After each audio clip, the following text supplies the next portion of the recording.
네, 오늘도 하나님 앞에 예배드리는 우리 성도님들 심령마다 주님께서 부으신 은혜와 평강이 넘치시기를 축복합니다. 오늘 말씀은 예수님께서 오병이어로 5,000명 먹이신 사건 그 이후에 계속되는 말씀인데, 사실 오병이어의 사건은 우리 생각에 얼마나 놀랍고 감사한 일입니까? 그러나 유대인들은 전혀 분위기가 그렇지 않습니다. 황당한 것은 그들이 지금 이 사건 이후에 연이어서 더 큰 기적을, 이적을 요구하고 있다는 겁니다. 그래서 그들이 뭐라 그러냐 하면, 우리가 보고 당신을 믿도록 행하시는 표적이 뭐냐? 그러면서 모세가 이렇게 조상들이 광야에서 만나를 먹었다. 그러니까 당신도 우리에게 그런 어떤 표적을, 기적을 보여달라. 이렇게 요구하고 있는 거예요. 그러니까 우리가 지금 당신을 믿고 싶은데 왠지 못 믿겠다는 거예요. 그러니까 우리가 당신을 믿을 만한 더 큰 기적을 보여주면 우리가 믿어주겠다. 그런 식의 이야기예요.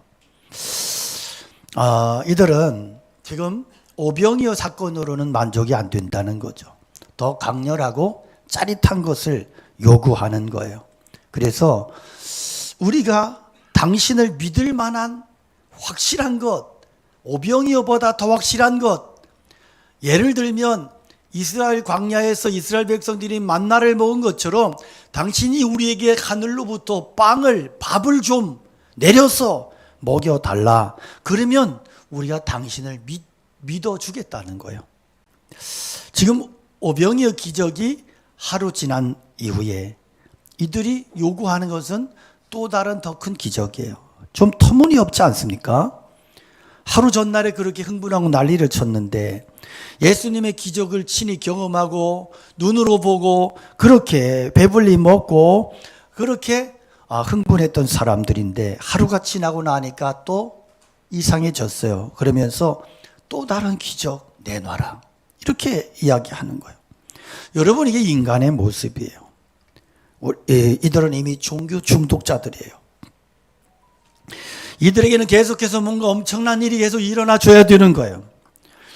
아주 특별한 일, 더 강한 일 반복해서 주어지지 않으면 느끼지 못하고 믿을 수 없는, 이미 많은 기적을 경험했어요. 그렇지만 더 큰 것을 또 달라는 거예요. 여러분, 보리떡 5개로 5,000명이 먹었다. 얼마나 위대하고 놀라운 증거예요. 유대인들은 그것으로는 별로 놀랍지 않대요. 이제 더 새로운 것, 신기한 것을 달라. 이미 종교 중독증에 걸려있는 모습인 것입니다. 그래서 이제는 하늘로부터 밥을 내리게 해서 우리를 먹여달라. 이렇게 요구하고 있는 거예요. 여러분, 이게 과연 믿음의 모습이냐 하는 거죠. 열심히 있어요. 그리고 강렬하게 요구해요. 그런데 믿지는 않아요. 오늘 우리가 이렇게 신앙생활을 할 수 있다는 거죠. 종교 중독에 걸려서 열심히 있어요. 흥분도 해요. 그렇지만 믿지는 못하겠다. 이런 거예요. 병 중에 배우자를 의심하는 병이 있죠. 의부증, 의처증. 제 친척 중에 한 사람이 부인과 사별하고 나서 주변의 소개로 이렇게 몇 년 전에 재혼을 했습니다. 그런데 재혼하기 전에는 이 여자가 너무너무 좋았는데 막상 결혼해 보니까 이 여자가 병이 있어요. 의부증이 있어요. 남편을 의심하는 거예요. 근데 이게 심해요. 시골 교회 다 친척들이에요. 다 뭐 당숙이고 요숙모고 뭐 조카고 뭐 삼촌이고 막 이래. 그런데 몇 명 되지도 않는데 여기 이 여자가 재혼을 해서 들어왔어. 그런데 친척이고 뭐고 없어. 의심을 하는 거야. 조카하고는 뭔 일이 안 일어나는 줄 아냐? 아줌마하고도 붙어 먹을 수 있다. 이러고 나오는 거예요. 그래가지고 교회가 완전히 그냥 분위기가 완전히 망가져 버렸어. 그래서 이렇게 조카하고라도 아줌마하고라도 자기 남편이 웃으면서 인사하면 왜 눈 맞췄냐? 왜 웃었어? 뭔 일이 있지? 이러고 밤새도록 닥달을 하고 야단이 나고 이러는. 그래서 재혼하고 나서는 안타깝게도 저희 아내도 그 사촌한테 인사를 못합니다. 저희 아내가 또 예쁘잖아요. 난리가 나는 거예요. 도대체 너하고 무슨 관계냐? 왜 웃었냐? 왜 눈 맞췄냐? 이렇게 나오니까. 야, 그래서 그 이후로는 남이 돼버렸어요. 참 안타까운 이야기예요. 의심하려고 하니까 답이 없어요. 무슨 설명을 해도 아니라는 거야. 아니라는 거야. 야, 너무너무 안타까워요. 그래서 참 너무 가슴이 아픈 거야. 아이고, 재혼 잘못했다. 주변에서 근심이 태산이에요. 교회 분위기도 망가졌어요.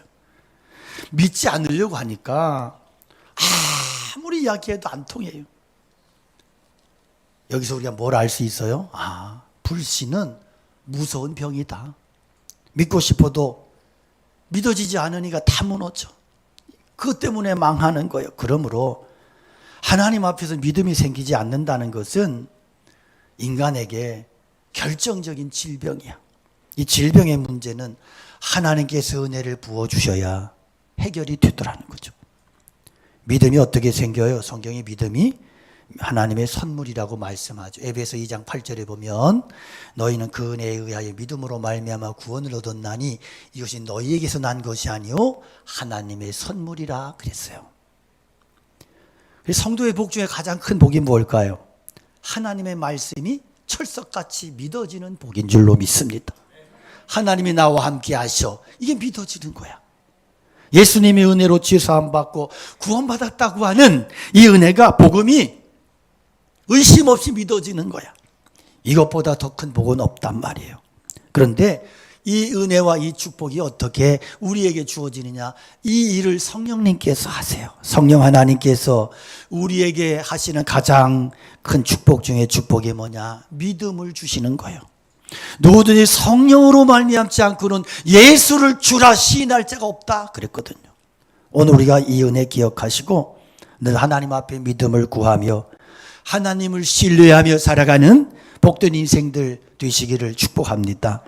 예수님은 새로운 표적 보여달라는 유대인들에게 새로운 그래 니들이 좀 그러면 하늘에서 불을 내리고 뭐 하늘에서 막 정말 떡을 내려서 깔려 죽게 만들고 그렇게 하신 게 아니고 오병이어 표적의 의미를 다시 설명해 주시는데, 지난번에도 말씀을 드렸지만 표적이라고 하는 것은 나타난 기적의 현상의 그 자체가 아니고 그 속에서 그 사건을 통해서 주님이 무엇을 말씀하시느냐라고 하는 메시지가 담겨 있는데, 이 메시지를 찾아서 믿는 것이, 깨닫고 믿는 것이 중요하다 말씀을 드렸어요. 자, 요한복음에 예수님께서 말씀하신 나는 무엇이다 라는 구절이 여러 번 나와요. 7번 정도 주님 말씀하세요. 그런데 나는 무엇이다, 여기에는 예수님의 속성과 본질을 설명하는 메시지가 들어있어요. 그래서 6장에 예수님께서 뭐라 해요? 나는 생명의 떡이다. 그렇죠? 8장에 가서 맹인의 눈을 고쳐주시고 나서 뭐라고 말씀하세요? 나는 세상의 빛이다. 그렇게 말씀하세요. 10장에 가서 양의 이야기를 하시면서 내가 양의 문이고 내가 선한 목자다. 그렇게 말씀하세요. 그리고 11장에서 나사로를 살려주시고 나서 예수님께서 나는 부활이요 생명이다. 이렇게 말씀하세요. 그리고 나서 요한복음 14장에 가서 보면 예수님께서 천국을 말씀하시면서 내가 길이고 진리이고 생명이라고 말씀하시고, 요한복음 15장에 가서는 포도나무 비유를 말씀하시면서 내가 참 포도나무다 이렇게 말씀을 하세요. 자, 여기서 알 수 있는 게 뭐냐? 예수님은 어떤 놀라운 사건을 통해서 당신을 드러내세요. 그런데 무지한 인간들은 이해를 못하는 거야. 그럴 때마다 예수님께서 한 가지씩 어떤 사건, 이적을 보여주시면서 나는 이거다 이렇게 말씀하시면서 그것을 통해서 예수님의 이 본질을, 예수님을, 당신의 속성을 말씀에 설명해 주시는 거예요.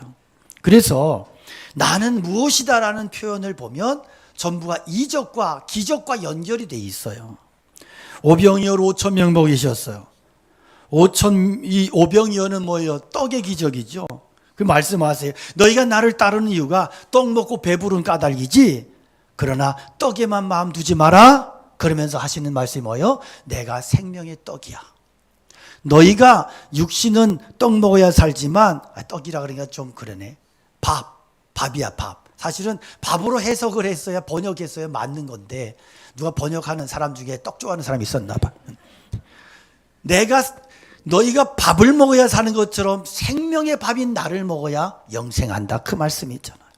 맹인의 눈을 고치시고 나서 내가 맹인의 눈만 뜨게 하는 사람인 줄로 알지 마라. 내가 세상의 빛이다. 이렇게 말씀하시잖아요. 그러면서 내게로 오면 영적인 눈이 열리고 내게로 오면 영적인 눈이 열려져서 구원의 생명에 이르게 된다. 죽은 나사로 살리시고 말씀하세요. 죽은 자가 살아나는 것보다 더 중요한 복음이 있다. 그게 뭐예요? 내가 부활이고 생명이다. 그래서 나를 믿는 자는 죽어도 살 것이고 살아서 믿는 자는 영생한다 말씀하세요. 그래서 예수님 하신 모든 이적은 그 속에 다 뭐가 의미가 있죠. 의미가. 그래서 표적이고 사인인 거예요. 그럼 우리가 예수님 믿는다고 하는 것은 또 기적의 현상을 보고 흥분하는 게 아니에요. 그 기적을 통해서 예수님에게 뭘 말씀하시는가, 이걸 깨달아 알고 믿는 것이 신앙인 줄로 믿습니다. 그래서 오병이어 기적 행하고 나서 내가 생명의 떡이다 그랬는데, 이게 뭔 뜻이냐? 너희들은 이 떡의 상징을 통해서 예수님의 참모습을 알고 믿으라는 거죠. 그러면 나의 떡을 먹어라, 이것은 뭔 말이냐? 너희가 떡 먹는 것처럼 나와의 교제를 통해서 나의 참모습을 깨닫고 나에 대한 바른 믿음을 소유해라, 가져라, 그런 말이죠. 그러니까 이게 원어는 빵으로 되어 있어요. 근데 옛날에 우리는 빵 문화가 아니었잖아요. 그러니까 빵과 비슷한 게 뭐 있을까? 그래서 떡으로 해석을 했는데 사실은 밥으로 해석을 했어야 맞는 거예요. 우리 주식이 밥이니까. 요즘 애들은 뭐 떡도 안 먹는데 뭐, 그죠? 추석 때 떡 먹은 청년들 있어요? 손 들어봐요. 없어요. 떡 안 먹어요, 요즘 애들은. 그래서 이게 나는 생명의 밥이야, 그런 말씀이에요. 요즘 청소년들에게는 나는 생명의 햄버거다, 이게 맞는 거예요. 예수님 우리가 매일 먹는 나의 주식과 같은 밥 같은 존재가 되신다. 그래서 예수님이 생명의 밥이라 그럴 때 여기 영적인 의미가 있죠. 밥은 필수적인 음식이에요. 밥은 먹어도 되고 안 먹어도 되는 게 아니고, 밥은 안 먹으면 죽어. 그죠? 그런 것처럼 예수님 안 믿으면 죽어. 예수님을 안 먹으면 죽는 거야. 이게 속의 상징적인 의미인 거죠. 그 다음에 생명의 밥이라고 하신 것은 모든 사람의 구미에 맞는 누구에게나 필요한 그러한 음식이라는 거죠. 반찬 알러지는 있어도 밥 알러지 없잖아, 그죠? 뭐 갑각류 알러지, 어떤 사람은 뭐 자기는 각각류 알러지가 있대. 그러면 새우를 먹으래. 왜 먹냐? 맛있어서 먹는데. 그러면서 아니 알러지 있다며 그랬더니 약 가지고 왔대. 약도 같이 먹으면서. 그런데 밥 알러지는 없잖아. 밥 알러지는. 밥을 먹었더니 두드러기 나는 사람 있어요? 없어요. 자, 예수님은 모든 사람의 필요를 채워주시고 모든 영혼을 차별 없이 구원해 주시는, 누구라도 구원하시는 구원자가 되신다, 그런 메시지예요. 매일 먹는 음식이죠. 밥은 매일 먹어야 돼. 마찬가지로 예수님과의 교제 매일 이루어져야 돼. 밥은 매일 먹어도 질리지 않아요. 신기하죠? 그런 의미에서 예수님은 일용할 영적인 양식이에요. 우리 영혼은 밥이 되시는 예수님으로 늘 채워져야 되는 거예요. 그래서 요약하면 뭐냐? 예수님은 우리에게 밥이다. 예수님은 나의 밥이 되신다. 우리 육신은 밥 끊으면 죽고 우리 영혼은 예수님과 단절되면 죽는 거죠. 본문에 보면 이 떡이라고 하는 단어 앞에 생명이라는 단어가 붙어 있어요. 뭔 뜻이냐? 예수님과의 교제를 통해서만, 예수님을 통해서만 생명이 주어질 수 있다, 그런 거죠. 6장은 오늘 본문 이후에도 계속해서 강조드리는 게 뭐냐 하면 생명을 먹어라, 생명을 마셔라, 그런 말씀이 반복이 돼요. 예수님을 먹고 마시는 친밀한 영적인 교제를 통해서만이 생명이 주어질 수 있다는 것이고, 예수님과의 교제를 떠나서 예수님과의 관계를 끊어버리고 생명을 얻을 수 있는, 구원을 얻을 수 있는 방법은 아무것도 없다, 전혀 없다. 그런 의미에서 주님은 우리에게 영혼의 밥이, 생명의 밥이 되시는 겁니다. 내 생각해 보면 우리 매일 먹고 사는 것들이 사실은 생명을, 살아있는 것을 먹고 살아요. 죽은 걸 먹고 살지 않아요. 시멘트 먹고 사는 사람 없잖아요. 모래, 돌, 자갈 먹고 사는 사람 없잖아요. 우리는 산 것을 먹고 사는 거야.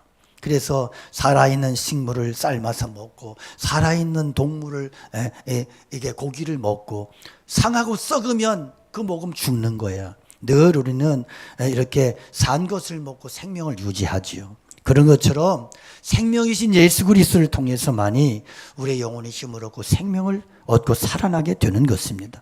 그래서 예수님을 믿는다, 예수님과 교제한다, 이것을 예수님께서는 먹는다는 그러한 말씀으로 우리에게 설명을 해 주시고 계세요.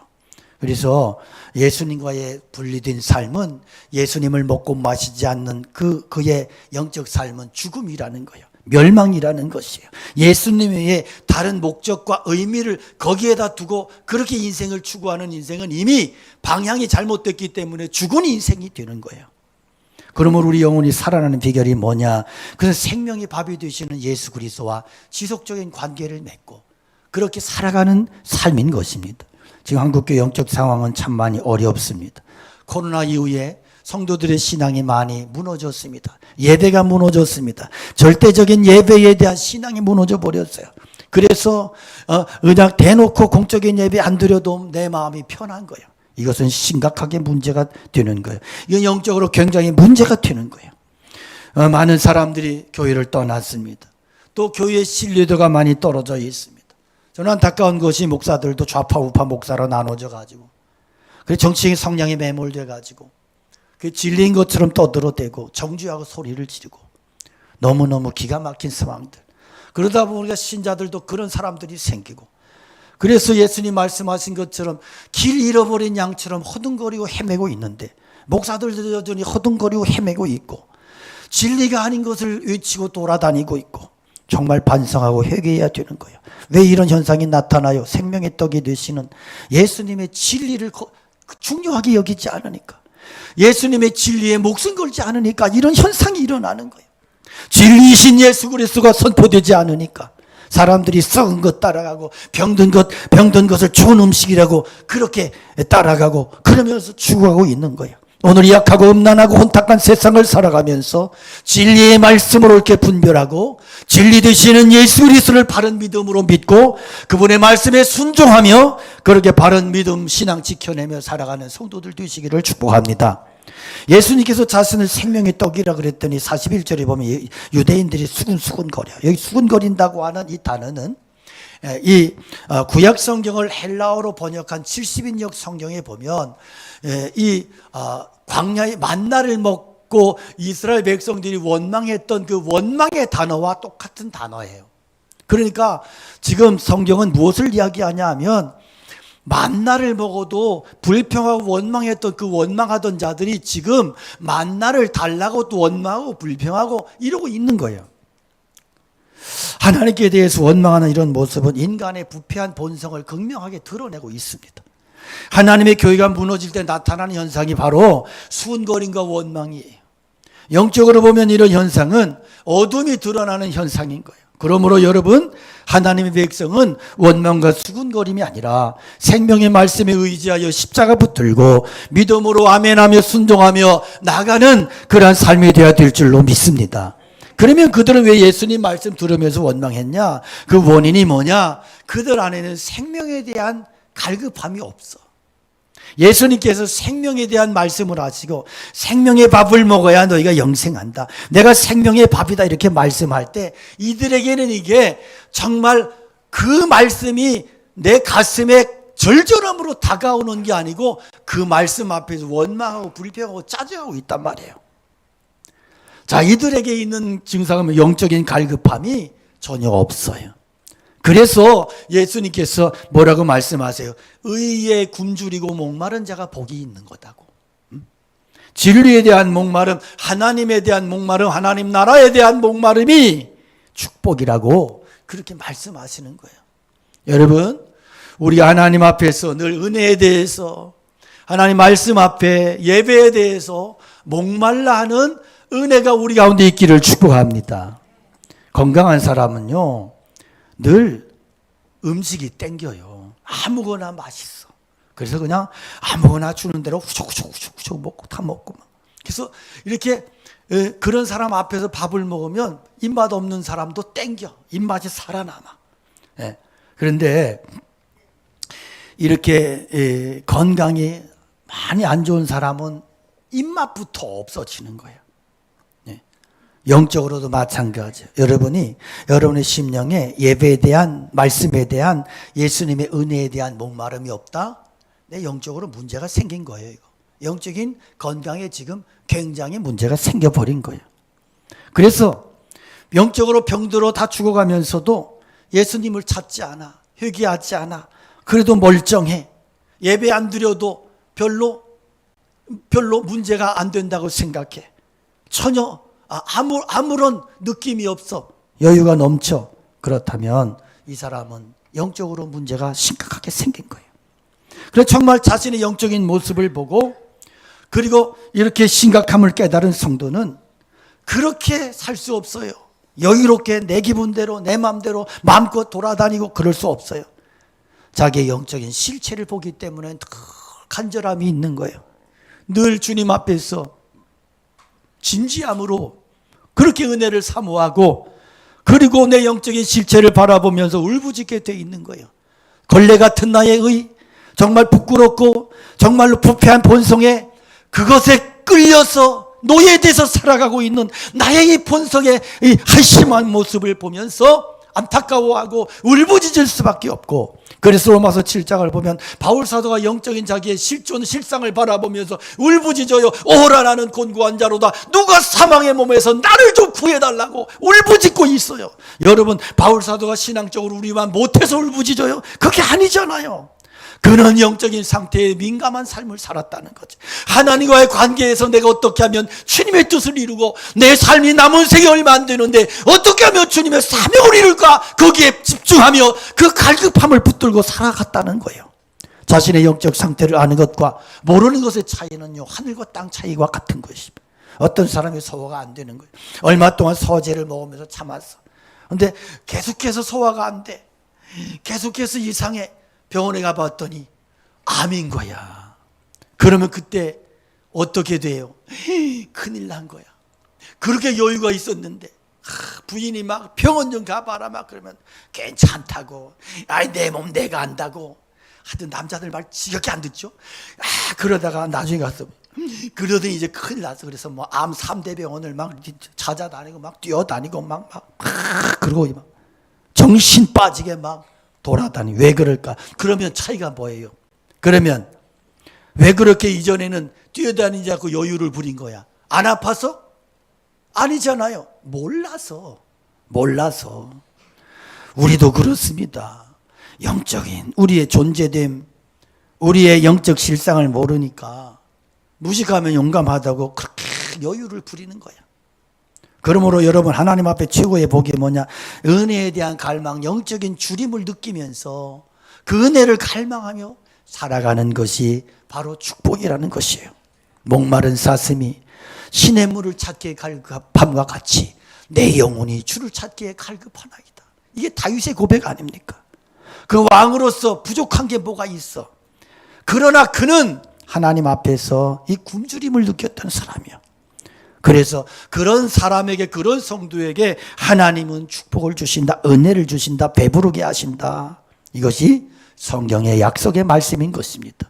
오늘 우리의 삶이 하나님으로 의에 대해서, 진리에 대해서, 예수 그리스도에 대해서 늘 목마르고, 주여 나에게 은혜를 더하소서, 믿음을 더해 주시옵소서, 그렇게 늘 기도하며 갈구하며 그렇게 하나님의 은혜를 바라보며 살아가는 복된 인생들 되시기를 축복합니다. 본문에 예수님 설교 듣는 사람들의 반응이 좋지 않아요. 정말 예수님은 그들 향해 너무 중요한 말씀을 하세요. 43절에 보면 너희는 서로 수군거리지 마라. 나를 보내신 아버지께서 이끌지 아니하시면 아무도 내게 올 수 없으니 오는 그를 내가 마지막 날에 다시 살리리라. 무슨 말씀이에요? 결국은 하나님 아버지가 긍휼 베푸시고 은혜로 이끌어 주시지 아니하시면 누구도 구원받을 수 없다. 그런 말씀이잖아요. 아무리 큰 기적을 보고 더 큰 기적을 보고 거기에 기적에 중독증이 걸리고 그럴지라도 소용이 없다. 그런 것으로는 구원에 이를 수 없다. 그러면 하나님 긍휼을 베푸셔서 주님께로 이끄시는 자들은 도대체 누구냐? 자신의 깊은 죄성을 깨닫고 바울 사도처럼 탄식하며 주여 나를 구해달라고 구원해달라고 회개하며 예수님께로 두 손 들고 정직한 영으로 예수님께로 나아가는 사람, 예수님의 은혜를 구하며 나가는 성도, 그를 하나님께서 구원해 주신다. 여기에서 이끄신다고 하는 것은 실패할 수 없는 끊어지지 않는 강력한 줄로 붙잡아 매서 끌고 간다는 말씀이에요.